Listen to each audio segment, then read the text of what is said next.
اللہ نے ہمیں زندگی دی ہے تو آخر مقصد کیا ہے؟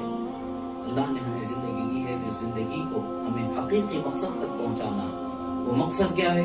اللہ تعالیٰ نے ساری دنیا کو ہمارے لیے پیدا فرمایا ہے، مگر ہمیں کس لیے پیدا فرمایا ہے؟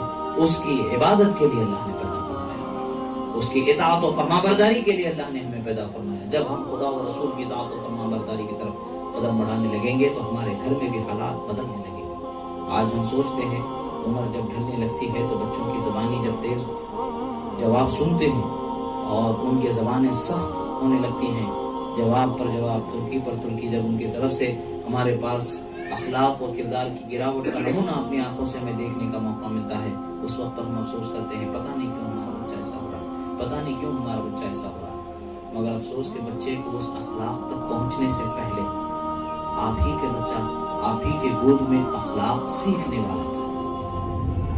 جب وہ اس مقام پر پہنچ گیا کہ وہ آپ کو زبان درازی، زبان لڑانے کا مقام کو پہنچ چکا ہے، یعنی وہ بڑا ہو گیا، اس سے پہلے تو بچپن اس نے بولنا آپ کی بولی کو سن کر کے ہی تو سیکھا ہے، آپ کو دیکھ کر کے ہی تو اس نے سیکھا ہے۔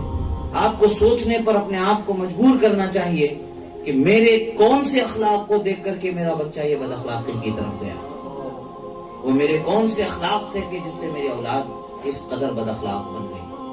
اگر ہم سوچیں گے، غور کریں گے تو ہمیں اپنے سدھار کا موقع مل جائے گا، اپنی طرف توجہ کریں اور یہ چیز کو ذہن میں رکھیں، خدا نخواستہ آپ کے بچے آپ کے اچھے اخلاق کو چھوڑ کر کے گندے برے اخلاق کو اگر سیکھ جائیں گے تو بڑھاپے میں وہی آپ کو دیکھنا ہوگا جو آپ نے ان کو سکھایا ہوگا۔ اگر آپ نے انہیں جھوٹ بولنا سکھایا ہے، سوائے جھوٹ کے آپ کو کچھ نہیں ملے گا۔ اگر آپ نے ان کو ایک دوسرے کے ساتھ صلہ رحمی کرنا نہیں سکھایا ہے تو آپ کو وہی ملے گا جو آپ نے اس کو سکھایا۔ صلہ رحمی سکھائیں، مہربانی سکھائیں، غریب پر ہمدردی سکھائیں۔ اگر اللہ نے آپ کو نوازا ہے تو بچوں کو، غریبوں کو بانٹنے کی عادت ڈالیں، صدقہ خیرات کرنے کی عادت ڈالیں، ان کے ہاتھ میں دے کر کے پیسے آگے بڑھائیں تاکہ ان کے دل غریبوں کی طرف مہربان رہیں، رحم کرنے والی صفت ان کے اندر آئے۔ بچوں کو احساس دلائیں کہ دیکھو یہ غریب ہے، یہ ہاتھ کا ہمارے قدموں کے نیچے بچھانے والے ہو جائیں، کلیجوں کو ہمارے قدموں کے نیچے بچھانے کا حوصلہ رکھنے والے ہوں گے۔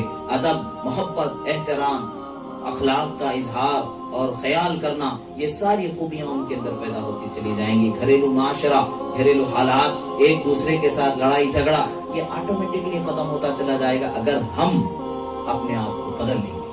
اگر ہم چاہتے ہیں کہ ہمارا مستقبل بہتر رہے تو ہمیں سب سے پہلے خود ہمیں کو اپنے آپ کو بدلنا ہو۔ ہم اگر چاہتے ہیں کہ ہماری اولاد نافرمان نہ ہو، اگر ہم چاہتے ہیں کہ ہماری اولاد جھوٹی، دھوکے باز، مکار، فریبی نہ ہو، اگر ہم چاہتے ہیں کہ ہماری اخلاق اللہ کے رسول سے محبت، اولاد اللہ کے رسول سے محبت کرنے والی ہو، تو آج ہمیں ضرورت ہے کہ خود میں کمیوں کو چن چن کر کے نکالیں اور ان کمیوں کو دور کر کے خوبیوں کو بڑھائیں تاکہ ان خوبیوں کو دیکھ دیکھ کر کے ہمارے بچے خوبی والے ہو جائیں۔ اب اگر ہم نے ایسی تربیت کر دی تو اولاد کی تربیت کا گویا کہ ہم نے حق ادا کر دیا۔ اب کل سوال ہوگا، اللہ ہم سے سوال فرمائے گا، تمہیں اولاد دی گئی تھی، اولاد کی تربیت کا تم نے کیا حق ادا کیا؟ تو ہم بخوبی عرض گزار ہو سکیں گے، پروردگار ہماری طاقت ور، ہم نے اپنے آپ کو بھی سدھارا اپنی اولاد کے بہتر اخلاق کے لیے اور ان کے اخلاق کو بھی اپنی طاقت ور ہم نے سنوارا۔ یہ آپ ضرور کہہ سکتے، اس لیے کہ سوال ضرور ہوگا۔ اللہ تعالیٰ اللہ کے رسول صلی اللہ علیہ وسلم فرماتے ہیں، کلکم راعین وکلکم مسئول عن رعیتہ، تم میں کا ہر شخص ذمہ دار ہے۔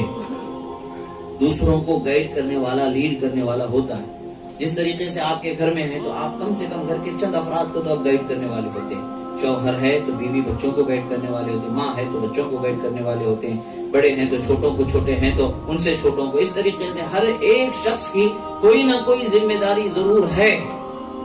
یہ نہیں کہ بڑوں کی ذمہ داری ہے، بچوں کی ذمہ داری نہیں، ہر ایک کی ذمہ داری ہے۔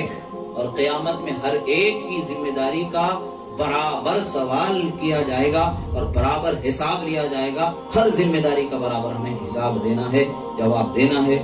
تو کل جواب دینے سے بچنے کے لیے، صحیح راستہ تلاش کرنے کے لیے ابھی کچھ زندگی اللہ نے ہمیں عطا فرمائی ہے۔ یہ زندگی میں جو وقت ہمارا زندگی کا گزر چکا ہے، گناہوں میں یا بھول چوک میں، اس پر توبہ کریں۔ اللہ کے رسول صلی اللہ علیہ وسلم فرماتے ہیں، اگر تم اپنے گناہوں کو آسمان کی بلندی تک بھی پہنچا دو اور پھر بھی اللہ سے توبہ کرو تو خدا تمہاری توبہ کو قبول فرما لے گا.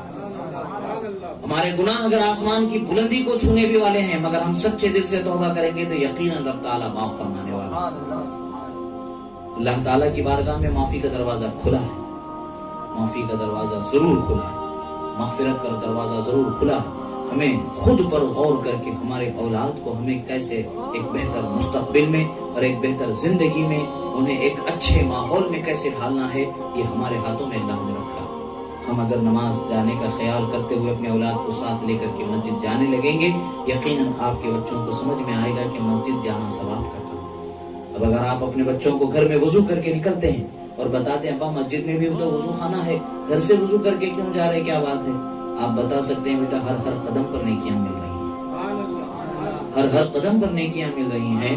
تو ہمارا ہر قدم مسجد کی طرف بڑھنے والا، نیکیوں کی طرف ہمیں بڑھانے والا ہے. تو ہمیں جتنا ہو سکے اتنا اس قدم کو اللہ تعالیٰ کی بارگاہ میں مزید نیکیوں سے نیکیوں کے اضافے کے ساتھ حاصل کرنے والا ہمارا کام بنانا چاہیے. آپ اپنے بچوں کو ضرور اس کی تلقین کر سکتے ہیں. جب آپ جانے لگیں گے تو آپ کے بچے دیکھ کر کے وضو سے رہنے لگیں.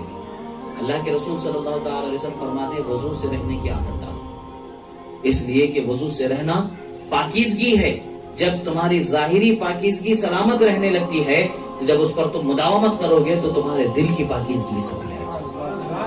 وضو سے رہا کرو. اس کی وجوہات کیا ہے؟ علماء کرام جب اس کے تفصیل کی طرف ہم جاتے ہیں تو یہی ہمیں جواب ملتا ہے کہ وضو انسان کے ظاہر کو پاک کر دیتا ہے. تو جب ظاہر پاک رہتا ہے تو ظاہر سے ٹکرا کر کے باطن میں پہنچنے والی ہر چیز پاک ہو کر کے پہنچنے لگے. جو ناپاک ہے ٹکرا کر کے دور ہو جائے گی. ہمارے بدن سے لگ کر کے ہی تو ہمارے دل میں کوئی چیز پہنچنا ہے، یا تو آنکھوں سے، یا تو اپنے بدن سے، دل سے، کان سے، کسی بھی طریقے سے اندر پہنچنا ہے تو ہمارے بدن سے ٹکرا کر کے ہی پہنچنا ہے. اور ہم اگر اپنے بدن کو پاک رکھنے لگیں گے تو پاکیزگی کا اثر ایسا ہوگا کہ وہ چیز اور صاف ستھری نکھر کے ہمارے ذہن